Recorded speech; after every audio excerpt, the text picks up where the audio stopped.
Welcome to the presentation of Viz Trio 3.0. My name is Rudi Brunner, and I'm going to show you some improvements in the Trio main window. The most visible change in the Trio main window is that we have introduced a main menu. The main menu replaces our old button panel.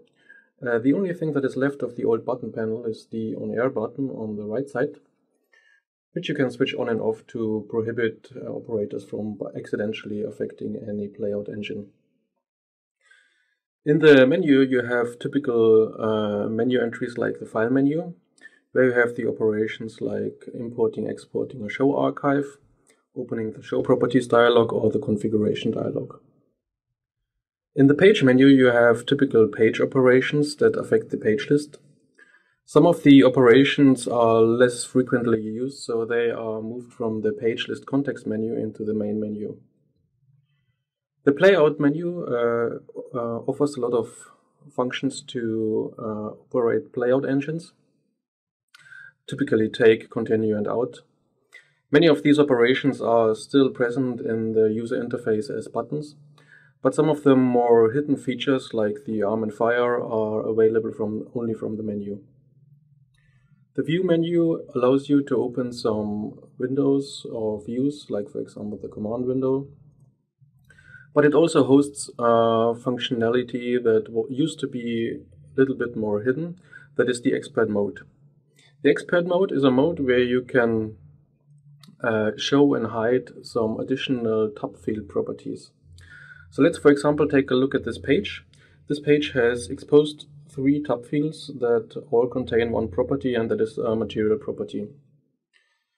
When you switch to the expert mode, the scene is designed in a way that it has, besides the material property, 2 additional properties. That is the position and the visibility of the object. And a more advanced tree operator can then access these properties in the expert mode, for example, adjusting the position of this object or even hide it. While when you don't want to operate on these advanced top field properties, you just switch back to the normal mode, and then you end up again with a view where you only have the material property available.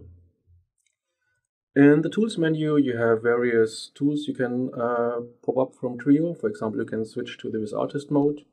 You can show the timecode monitor for displaying progress of videos. Or if you have installed the Social TV client application, you can pop up the feed streamer moderation tool.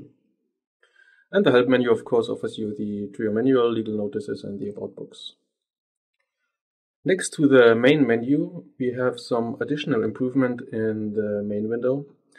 And that is when you have, like in this show, added a VTW frame. Then you can float this frame out of the main window and put it, for example, on a second screen, or adjust the position. And you can, of course, dock it back to the main window and then operate it from here. The state of the window, if it is floated or docked, or if it is, for example, minimized or maximized, is remembered even if you restart Trio. So you don't have to re-establish the docking state over and over again. The same is now offered for the preview panel.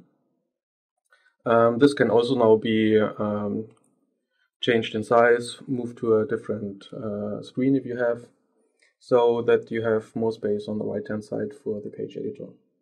And of course, you can dock it back. So these are the main changes we did in the Trio window. Thanks for your attention.